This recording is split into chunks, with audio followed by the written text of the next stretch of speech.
Hello everybody. आज मैं आपके लिए नेगेटिव सेंटेंस पढ़ाने जा रहा हूं। लास्ट डे मैंने आपको पढ़ाया था फ्यूचर परफेक्ट टेंस।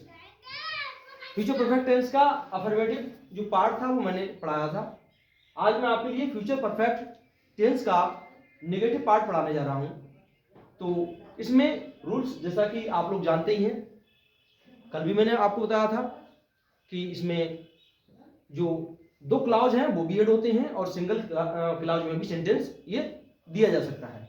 जैसे मान लीजिए सिंगल क्लाउज में अगर सेंटेंस दिया गया होगा तो नेगेटिव सेंटेंस का आपके लिए इंग्लिश अनुवाद करते समय आप क्या करेंगे, नहीं अथवा कभी नहीं की अंग्रेजी जो नॉट या नेवर होती है उसके लिए आप बिल या शैल के बाद लिखेंगे। और यदि सेंटेंस में दो क्लाउज दिए हों और सेंटेंस के बीच में पहले शब्द दिया हो तो अंतिम वाले क्लाउज में यदि नहीं अथवा कभी नहीं शब्द दिया गया है तो आप बिल या शैल के बाद नॉट एंड नेवर को लिखेंगे। लेकिन यदि ऐसा ना देकर उन्होंने सेंटेंस के बीच में बाद या पश्चात शब्द दे रखा है और अंतिम वाले सेंटेंस में आपका नॉट या नेवर दे रखा है तो उसको प्रेजेंट इंडेफिनिट टेंस के रूल्स को फॉलो करते हुए आप उसका ट्रांसलेशन करेंगे। जैसा कि यदि सब्जेक्ट सिंगुलर है लास्ट वाले अंतिम वाले क्लाउज का तो आप डज का यूज करेंगे सेंटेंस में, उसके बाद में नॉट को लिख देंगे। अगर सेंटेंस में कभी नहीं शब्द दिया गया है तो आप डज का या डू का यूज नहीं करेंगे, सब्जेक्ट के बाद नेवर लिखेंगे, उसके बाद मेन वर्ब की फर्स्ट फॉर्म में अगर सब्जेक्ट सिंगुलर है तो ऐसे यस जोड़ेंगे, सब्जेक्ट प्लूरल है तो ऐसे यस नहीं जोड़ेंगे। ठीक है, इस तरह से। तो इस तरह इसका जो नेगेशन है वो मैंने बता दिया आपको। बाकी विस्तार से चलते हैं बोर्ड की ओर। ठीक है,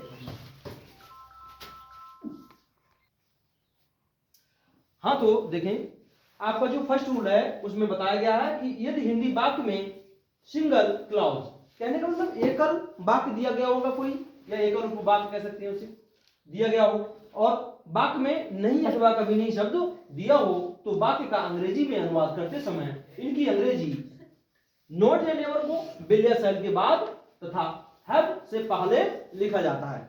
मतलब नॉट या नेवर को बिल या शैल के तो बाद लिखना है लेकिन हैव से पहले लिखा जाएगा।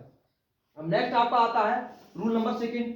वैसे तो इसी रूल के अनुसार आप कर सकते हैं इसे, लेकिन बात यह है पूर्णतः स्पष्टीकरण मैंने यहाँ पे कराया है। तो अन्य जितने भी रूल्स होते हैं सभी रूल्स मैंने यहाँ दिए हैं, उनका फॉलो करें प्लीज। तो रूल नंबर सेकंड है आपका, यदि हिंदी वाक्य के बीच में पहले शब्द दिया हो और अंतिम वाला वाक्य कैसा हो, नेगेटिव हो। वाक्य में पहले शब्द दिया जाए और अंतिम वाला वाक्य आपका नेगेटिव हो तो आप करेंगे क्या, अंतिम वाले वाक्य आप जानते ही हैं फर्स्ट रूल के अकॉर्डिंग बनाएंगे। जैसे अंतिम वाला वाक्य क्या में दिया गया होगा, आपका फ्यूचर परफेक्ट टेंस में दिया गया होगा तो आपको वही मतलब वर्ब की थर्ड फॉर्म लगानी है और बिल या शैल के बाद नॉट या नेवर को लिखना है और उसके बाद में हैव लिखेंगे। ठीक है, तो इसी प्रकार से उसमें बताया गया है जैसा कि तो अंतिम वाला वाक्य आपका नेगेटिव हो तो कह रहे हैं कि अंग्रेजी में अनुवाद करते समय नॉट या नेवर को बिल या शैल के बाद तथा हैव से पहले लिखा जाता है। ठीक है, नेक्स्ट रूल नंबर 3 है आपका। इसमें बताया गया है यदि हिंदी वाक्य के बीच में बाद या पश्चात शब्द दिया हो और अंतिम वाले वाक्य में नहीं शब्द दिया हो तो वाक्य का अंग्रेजी में अनुवाद करते समय सब्जेक्ट जिसे आप कर्ता कहते हैं हिंदी में के बाद डू या डज का प्रयोग करते हैं और उसके बाद नॉट को लिखा जाता है। ठीक है, इस तरह से बात समझे।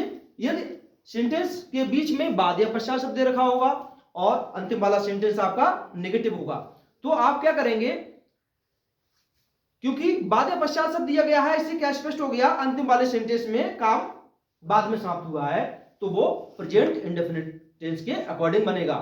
इसलिए हम डू या डज का प्रयोग जो है सब्जेक्ट के बाद करेंगे।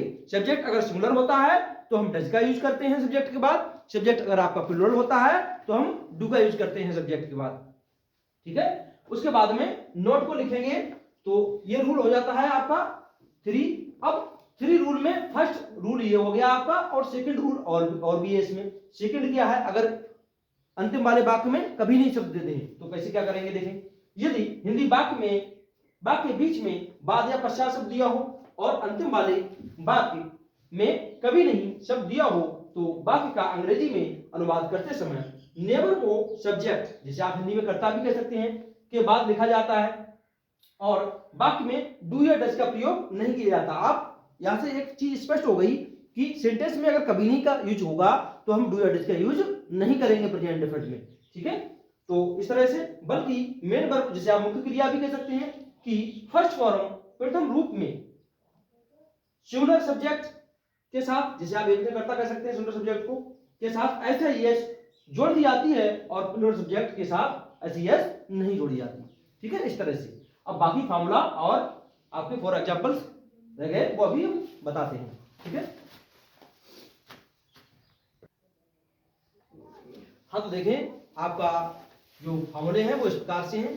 फॉर्मूला नंबर फर्स्ट है सिंपलीफिकेशन में पहले सब्जेक्ट आएगा, उसके बाद विल या शैल, उसके बाद नॉट या नेवर लिखा जाएगा, उसके बाद में हैव लिखेंगे, उसके बाद में वर्ब की थर्ड फॉर्म ऑब्जेक्ट और अदर वर्ड, उसके बाद में फुल स्टॉप, ठीक है। जब सिंगल क्लॉज दिया होगा केवल करेंगे तभी। नेक्स्ट है आपका हिंट। देखें, हमने हिंट भी बताया है जिससे कि कोई मिस्टेक ना होने पाए आपको। यदि हिंदी वाक्य के बीच में पहले शब्द दिया हो और अंतिम वाले वाक्य में नहीं अथवा कभी नहीं शब्द दिया हो, तो फॉर्मूला क्या होगा, इस प्रकार से होगा। पहले सब्जेक्ट लिखेंगे, फिर विल या शैल लिखेंगे, प्लस नॉट या नेवर लिखेंगे, उसके बाद हैव लिखेंगे, फिर मेन वर्ब की थर्ड फॉर्म लिखेंगे, फिर ऑब्जेक्ट लिखेंगे, अदर वर्ड लिखेंगे, बिफोर लिखेंगे, उसके बाद में सब्जेक्ट, प्रथम वाले सेंटेंस का सब्जेक्ट, फिर मेन वर्ब की फर्स्ट फॉर्म, ऐसे यस, ऑब्जेक्ट और other word plus full stop. देखो, जब भी आपको 2 क्लॉज में सेंटेंस दिया गया होगा तो हमेशा अंतिम वाले सेंटेंस का अनुवाद पहले करना है। ये मैं बार बार बताता हूं आपको, हमेशा ही अंतिम वाले सेंटेंस का अनुवाद पहले करते हैं, और जो प्रथम सेंटेंस दे रखा है प्रथम क्लॉज, उसका आप अनुवाद बाद में करते हैं, ठीक है। इस तरह से नेक्स्ट हिंट है आपकी, यदि हिंदी वाक्य के बीच में बाद या पश्चात शब्द दिया हो और अंतिम वाले वाक्य में नहीं शब्द दिया हो, तो किस तरह से बनाएंगे। तो फॉर्मूला आपका इस तरह से हो जाएगा, पहले सब्जेक्ट मतलब अंतिम वाले वाक्य का या अंतिम वाले क्लॉज का पहले सब्जेक्ट, उसके बाद डू या डज लिखेंगे, फिर नॉट लिखेंगे, फिर मेन वर्ब की फर्स्ट फॉर्म, ऑब्जेक्ट लिखेंगे, फिर अदर वर्ड लिखेंगे, उसके बाद आफ्टर लिखेंगे, फिर सब्जेक्ट लिखेंगे, विल हैव या फिर शैल हैव लिखेंगे, उसके बाद में मेन वर्ब की थर्ड फॉर्म, फिर ऑब्जेक्ट, फिर अदर वर्ड और प्लस में फुल स्टॉप लास्ट में, मतलब प्रथम वाला भाग लास्ट में चला गया और अंतिम वाला भाग पहले आ गया।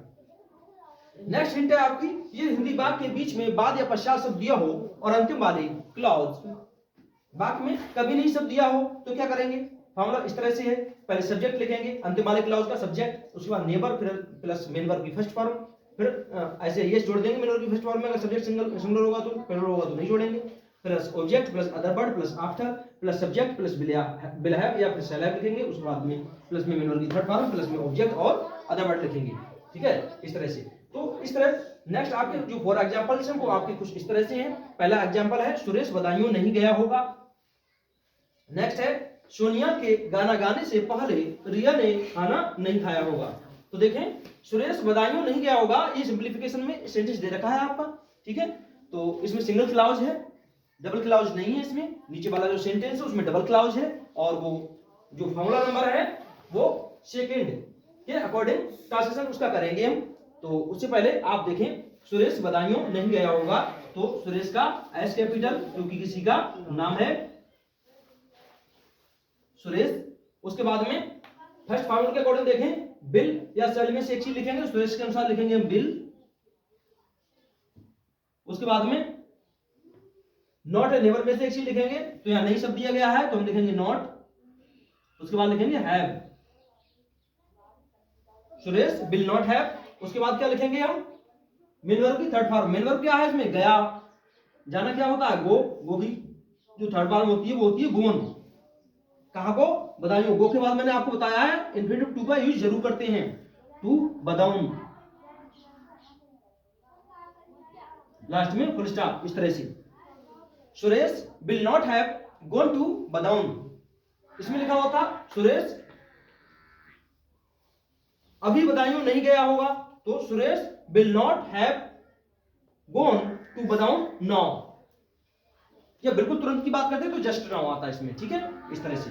नेक्स्ट सेंटेंस है आपका, सोनिया के गाना गाने से पहले रिया ने खाना नहीं खाया होगा। तो अंतिम वाले क्लाउज का ट्रांसलेशन पहले करेंगे, मैंने आपको बताया ये अंतिम क्लाउज है, लास्ट वाला। तो रिया ने खाना नहीं खाया होगा, तो रिया का आर कैपिटल, क्योंकि किसी का नाम है रिया। फॉर्मूला नंबर सेकंड के अकॉर्डिंग बनेगा, सब्जेक्ट हो गया रिया, उसके बाद बिल या सेल में से आएगा, तो रिया के अनुसार क्या आएगा, बिल आएगा आपका। उसके बाद में नॉट ए नेबर, अगर सेंटेंस में दिया गया होगा तो इसमें क्या दिया गया है, नहीं दिया गया है तो नॉट लिख लेंगे। उसके बाद में हैव, देखिए नॉट ए नेबर के बाद हैव आ गया आपका, फिर मेन वर्ब की थर्ड फॉर्म आएगी और ऑब्जेक्ट आएगा। मेन वर्ब की थर्ड फॉर्म क्या है इसमें, ये खाया वर्ब, तो eaten food. Riya will not have eaten food. उसके बाद में अदर वर्ड इसमें दिया है कोई, नहीं दिया है। उसके बाद में बिफोर, फिर प्रथम सेंटेंस आ गया, प्रथम सेंटेंस का सब्जेक्ट लिखेंगे।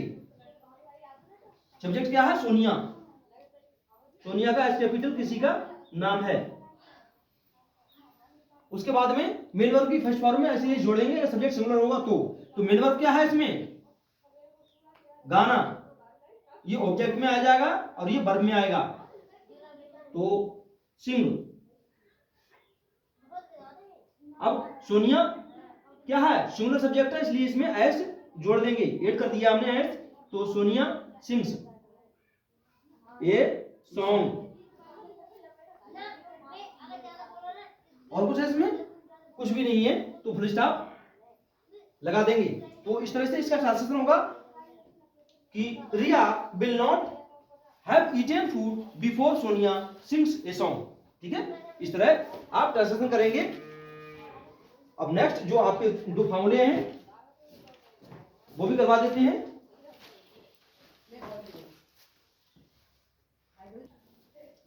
हाँ, नेक्स्ट आपका सेंटेंस है, उनके यहां आने के बाद सोनू ने अपना पाठ याद नहीं किया होगा। ये फॉर्मूला नंबर आप थर्ड के अकॉर्डिंग इसे ट्रांसलेशन करेंगे।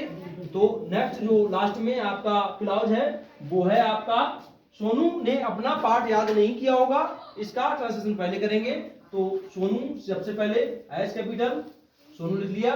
उसके बाद में आपके फॉर्मूला नंबर थर्ड में सब्जेक्ट के बाद में दिया गया है नहीं सब, तो सोनू के अनुसार डू या डज लिखेंगे, तो सोनू के अनुसार लिखेंगे हम डज, फिर नॉट, डज नॉट, फिर मेन वर्ब की फर्स्ट फॉर्म, वर्ब क्या है, याद करना, तो लर्न मीन्स होता है याद करना। अपना पाठ, सोनू के अनुसार अपनी अंग्रेजी हिज लगेगी क्योंकि सोनू ही है, हिज लेसन।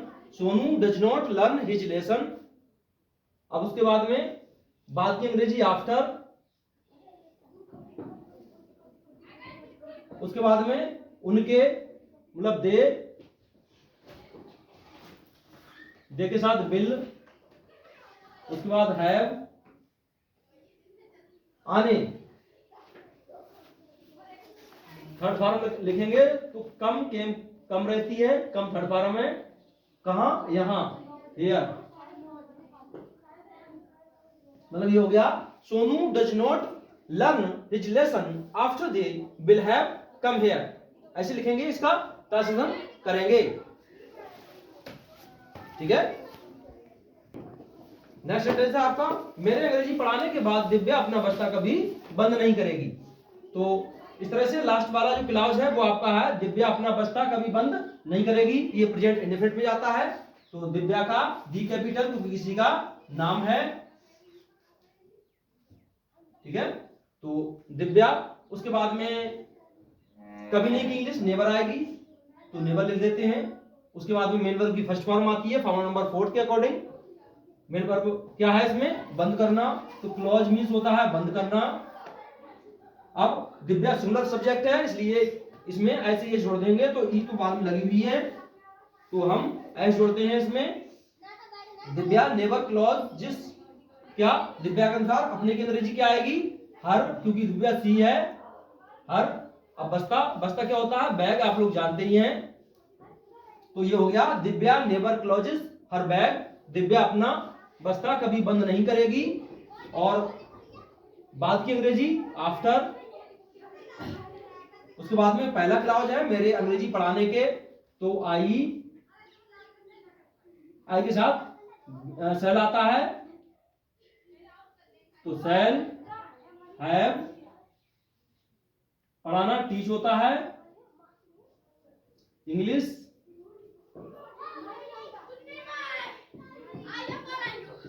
इस तरह से। तो ये इसका ट्रांसलेशन कुछ इस तरह से होगा, Divya never closes her bag after I shall have teach English. Sorry, teach नहीं आएगा, ये वर्ब की थर्ड फॉर्म आएगी, बाय मिस्टेक लिख दिया, टाउट आना है।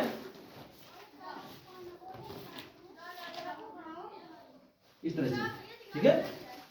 Divya never closes her bag after I shall have taught English, ठीक है।